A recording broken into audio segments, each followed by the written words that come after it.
Hi, my name is Dave.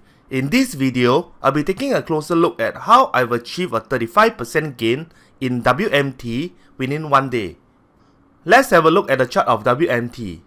For this play, I would like to enter into a neutral bullish trade as the price has once again dropped to the support level of $87.50. I would expect price to bounce off at this level. A lot of premium is in options due to the massive selling previously. Thus, I've opened a sell vertical put at this level. Entry is on 2nd March and exit on 3rd March. In summary, this is a neutral bullish trade. There's entry price of $1.02 credit and exit price of 66 cents.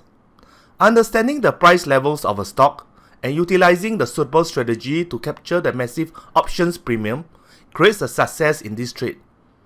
A nice 35% gain for this trade within one day. Let's take a quick look at the live statement of this trade. Entry date is 2nd March with exit on 3rd March. Entry price is $1.02 credit with exit price of 66 cents. This trade has achieved a 35% gain within one day. Thanks for watching this video. You can watch more free videos at WhaleTrades.com.